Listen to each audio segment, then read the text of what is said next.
శుభోదయం పిల్లలు. మనం ఇప్పుడు అక్కడ కూర్చొని చేద్దాం, ఓకేనా? ఇది మనకి సరళ పదాలు, గుణింత పదాలు, ద్విత్వ పదాలు, సంయుక్త పదాలు, సంశ్లేష పదాలు. మనకి ఇక్కడ ఒక పెట్టె ఉంది, పదాల పెట్టె. దీని నుండి మనం ఒక్కొక్కటి తీసి అది ఏ పదం వచ్చిందో ఆ పదం వీటిల్లో వేయాలి. సరళ పదం వస్తే సరళ పదం పెట్టెలో వేయాలి, గుణింత పదం వస్తే గుణింత పదం దాంట్లో వేయాలి, ద్విత్వ పదం వస్తే ద్విత్వ పదం దాంట్లో వేయాలి, సంయుక్త పదం వస్తే సంయుక్త పదం దాంట్లో, సంశ్లేష పదం వస్తే సంశ్లేష పదం దాంట్లో వేయాలి. ఒక్కొక్కటి తీయాలి. మీరు ఆ దాంట్లో ఉన్న పేరు చదివి ఏదైతే ఆ బాక్సులో మీరు వేయాలి. ఇప్పుడు ఉదాహరణకి ఒకటి చూపిస్తాను. ఇది మళ్ళీ పదాల పెట్టె.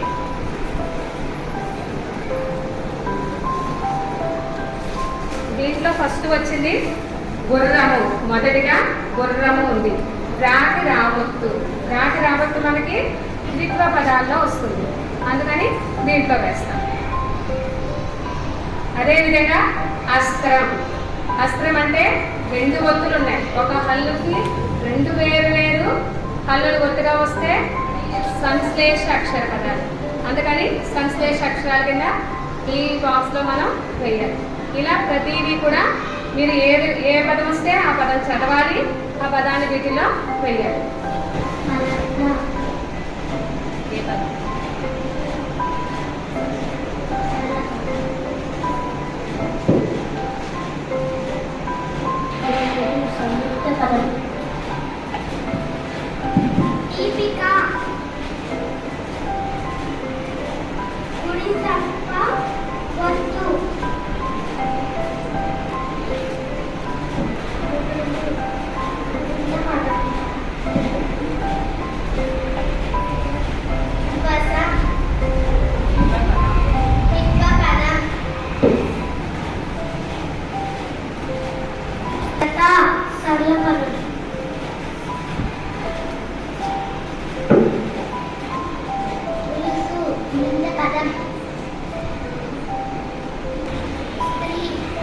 సంశ్లేష పదం.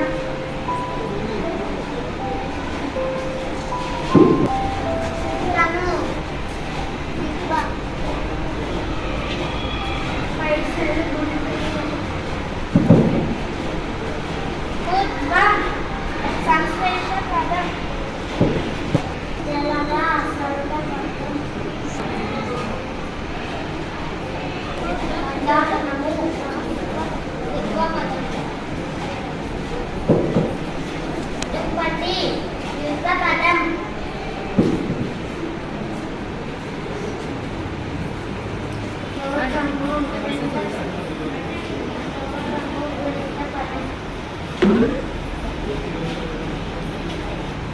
అయ్యా ద్విత్వ పదం.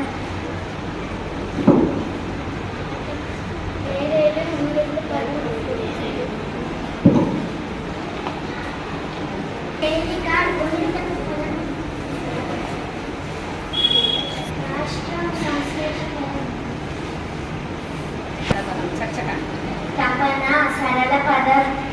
పన్నీరు ద్విత్వ పదం. మొక్క ద్విత్వ పదం.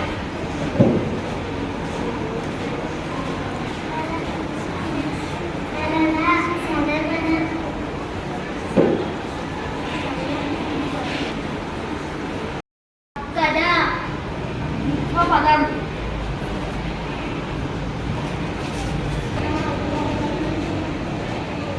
కరకర సరళ పదం. మేనత్త ద్విత్వ పదం.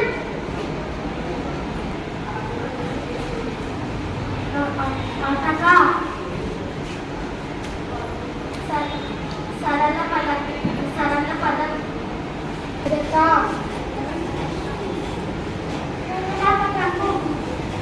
ఉన్నమి ద్విత్వ పదం. ద్విత్వ పదం. ఉత్తరం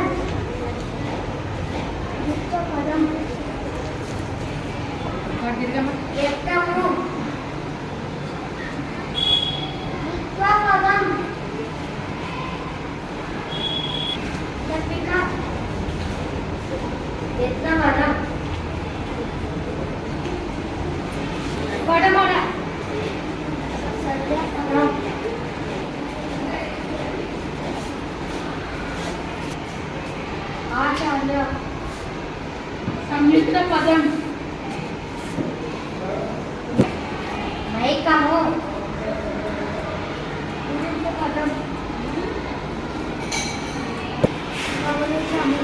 గుణిత పదం